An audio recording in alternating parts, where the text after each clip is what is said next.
ನಮ್ಮ ಗೋವಿಂದರಾಜು ಕೆ ಅವರ ಈ ಒಂದು ವಿಟಿ ನೋಡುವಂತಹ ಸಮಯ. VT please.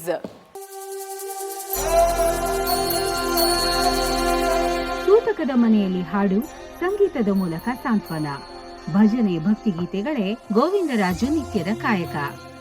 ಕಾರ್ಯಕ್ರಮಗಳಲ್ಲೇ ಪೂರ್ತಿ ಜೀವನ ಎಲ್ಲ ಮುಡುಪಾಗಿಟ್ಬಿಟ್ಟಿದೀವಿ. ಸಾವಿನ ಭಜನೆ, ತಿಥಿ ಕಾರ್ಯಕ್ರಮ, ದೇವ್ರ ಭಜನೆ, ಸುಗಮ ಸಂಗೀತ, ಮದ್ವೆ, ದೇವಸ್ಥಾನಗಳು, ಈ ತರ ಎಲ್ಲ ಕಾರ್ಯಕ್ರಮದಲ್ಲೇ ಜೀವನ ತೊಡಗಿಸ್ಕೊಂಡ್ಬಿಟ್ಟಿದ್ದೀನಿ. ಅಪ್ಪನ ಕಂಚಿನ ಕಂಠ ಇನ್ನೂ ಕಿವಿಯಲ್ಲಿ ಗುಯ್ಗುಡ್ತಾ ಇದೆ ಅನ್ನೋ ಇವರ ಪಾಲಿಗೆ ತಂದೆನೇ ಮೊದಲ ಗುರುವಂತೆ. ಇದುವರೆಗೂ ನನಗೆ ಇಷ್ಟವಾದ ಕಂಠ ಯಾವುದು ಅಂದ್ರೆ ನನ್ನ ತಂದೆಯವ್ರದ್ದೇ ಅಂತ ನಾನು ಹೇಳ್ತೀನಿ. ಯಾಕಂದ್ರೆ ಕಂಚಿನ ಕಂಠ ಅವ್ರದ್ದು. ಹಾಗಾಗಿ ನನ್ನ ತಂದೆ ಭಜನೆ ಎಲ್ಲ ಮಾಡ್ತಾ ಇದ್ರು. ಅವ್ರ ಜೊತೆಯಲ್ಲಿ ಚಿಕ್ಕ ಹುಡುಗನಾಗಿಂದನೂ ಹೋಗ್ತಾ ಹೋಗ್ತಾ ಅವ್ರ ಮುಖಾಂತರನೇ ಕಲ್ತ್ಕೊಂಡ್ಬಂದೆ.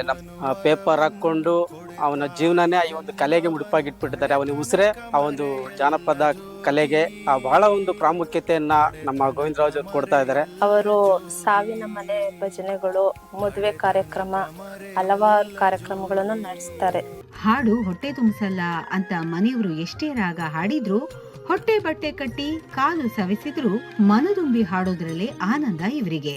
ತುಂಬಾ ಕಷ್ಟಪಟ್ಟಿದೀವಿ ಜನಪದ ಇದ್ರಲ್ಲಿ. ಒಂದೊಂದ್ ಕಾರ್ಯಕ್ರಮದಲ್ಲಿ ಊಟ ಇಲ್ಲ, ಊಟ ಮಾಡದೆ ಎಷ್ಟೋ ಸಲಿ ನಾವು ಅಂದ್ರೆ ನಮ್ ಹೆಸರು ಗುರ್ತಿಸ್ಕೋಬೇಕಲ್ವಾ, ನಮ್ಮನ್ನ ಯಾರು ಗುರ್ತಿಸಲ್ಲ, ನಾವು ಗುರ್ತಿಸ್ಕೋಬೇಕು. ಕಾರ್ಯಕ್ರಮಗಳು ಮಾಡ್ಬೇಕಾದ್ರೆ ಕರಿಯರು ದುಡ್ಡು ಕೊಡ್ತಾ ಇರ್ಲಿಲ್ಲ. ನಾವು ಕಾಸ್ಟ್ಯೂಮ್ಸ್ ಹಾಕೊಂಡಾಗ ಚಪ್ಪಲಿ ಹಾಕಲ್ಲ, ನಾವು ಸಾಂಗ್ ಆಡ್ಬೇಕಾದ್ರೆ ಚಪ್ಪಲಿ ಹಾಕ್ದಿರಾ ಬಿಸಿಲಲ್ಲಿ ನಡೀತಾ ಕಾಲಲ್ಲೆಲ್ಲ ರಕ್ತ ಸುರಿಸ್ಕೊಂಡಿದ್ವಿ. ಆ ತರ ಎಲ್ಲ ಅನುಭವ. ದೊಡ್ಡಬಳ್ಳಾಪುರದ ಕೆಸ್ತೂರಿನ ಕನ್ನಡ ಕಸ್ತೂರಿ ಗೋವಿಂದರಾಜು. ನಮ್ಮ ಕಾರ್ಯಕ್ರಮಗಳೆಲ್ಲ ಸ್ಯಾನೆ ಸಾವಿನ ಮನೆ, ತಿಥಿ ಕಾರ್ಯಕ್ರಮದಲ್ಲಿ ಅದರಿಂದ ನಾವು ಊಟ ಮಾಡ್ತಾ ಇದೀವಿ ಸರ್. ಕಾಸಿಗಿಂತ ಕಲೆ, ಹಸಿವಿಗಿಂತ ಹಾಡು ಮುಖ್ಯ ಅನ್ನೋ ಕಲಾರಾಧಕ ಸರ್. ನಮ್ಮ ಸಂಸ್ಕೃತಿನೇ ಜನಪದ, ವಾತಾವರಣನೇ ಜಾನಪದ. ನಾವು ಅದನ್ನ ಉಳಿಸ್ಕೊಂಡು ಹೋಗ್ಬೇಕಷ್ಟೇ. ಇವರ ಗಾನ ಸಿಂಚನದ ಪಯಣ ಸರಾಗವಾಗಿ ಸಾಗಲಿ ಅನ್ನೋದೇ ನಮ್ಮಾಶಯ.